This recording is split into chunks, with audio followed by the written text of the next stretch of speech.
So way back I watched a documentary on snakes and discovered that there was a variety of snake that just exclusively ate other snakes. It discovered that as a specialized predator, it can be a lot more efficient than simply attacking random prey. And in general, there's quite a few of these. One of my favorites would be the anteater, which made me ask, if goblins multiply and spread really quickly, besides humans, is there anything killing them? And the answer, of course, is 1,000 times yes. You got owlbears, dragons, gelatinous cubes. Anything that would kill a human would not hesitate to kill a goblin. But I wanted to design a specialized goblin predator, so behold, the Goblin Eater. Yeah, I used AI for this.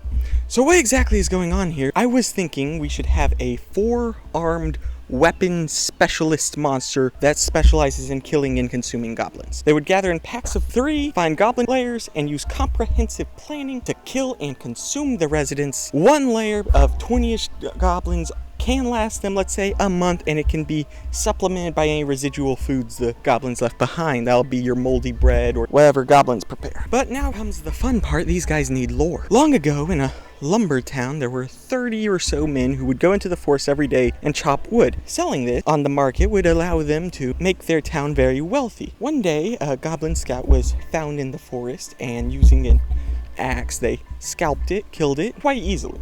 Some of the town members were worried because this meant there might be a goblin lair nearby, but that's okay. They can clearly be easily dispatched and nothing could possibly go wrong. A few days later, another goblin came by, and these attacked the town directly, but the lumberjacks were all home, so they dispatched the goblin. They were very effective fighters. But then, the goblins made a plan.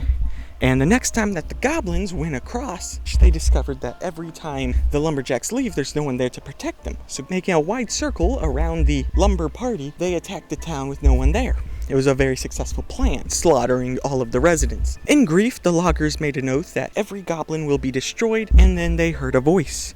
Dark and sinister, it offered them power to slay the goblins, and they accepted. A year passed and the town was written off as simply another casualty of the growing monster population. But then sightings were made of 4-armed goblin-like creatures going from goblin nest to goblin nest, purging them. Fully proficient in all forms of weapons and cunning strategists, not much is known about them in the wider world. So like I said before, I'm thinking groups of 3, and there were 30 loggers in my story, so instead of having them reproduce, I'm just gonna declare what you get is what you get. So 30 of these exist in the world.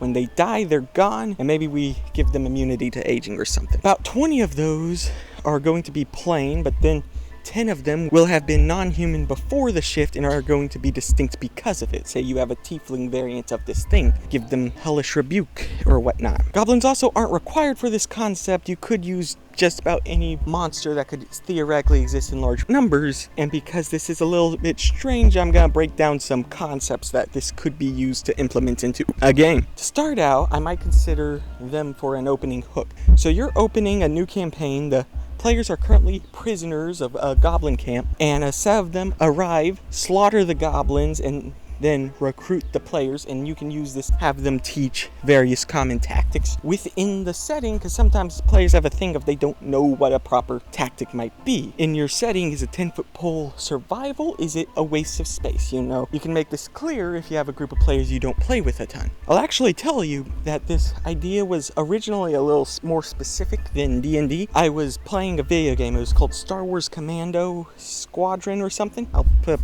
picture on screen. And in it, you're commanding a unit of 3 or so fellows. By being the commander, you get a lot of control, and it made for a very fun gameplay loop. I was picturing a fancy version of that, and I don't know how to set up Unreal Engine, so it ended up being scrapped, and I implemented it into this D&D homebrew. Another fun way could be to use them as monsters. Maybe the deal they made was instead of just destroying the goblins, you have to destroy everything in the goblin lair, not just the goblins. Could actually be somewhat fun if you're partway through like a rescue mission from goblins. A creature you've never seen before shows up, kills some goblins, but just as you think it might be your ally, it stabs a prisoner because they need to clear the entire lair. Could be neat. We could also run subversion, make goblins non-inherently evil. I feel like I just heard a groan from someone. I like evil goblins, but it's just fun exploring when they aren't. So say they aren't evil, and a group of these goblins comes to a player that at this point they have a stronghold, a keep, a town, somewhere, and they come there seeking refuge. Well, now we have a nice reverse dungeon, because these are cunning warriors. They're doing things. They're doing the 10-foot pole tactic. They're doing the use a mirror to check behind a corner. And it's your player's job to prepare for this raid of 3 very intelligent, deadly monsters. And I suppose one final thought, you find the end-all be-all of Goblin Nest, and there's one right there with you when you find it, and they're like, this is a big deal, we need a big group, and you're sent to retrieve all the remaining goblin eaters.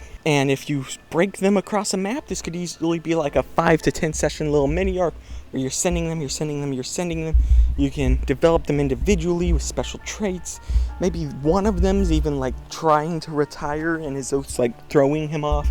You could do a lot of stuff with this. But you might want to cut the number of goblins around if you want a more natural pacing, among other things. Thank you for your time. Here is another video, and here's a bad joke. How do goblins solve hunger? By goblin food.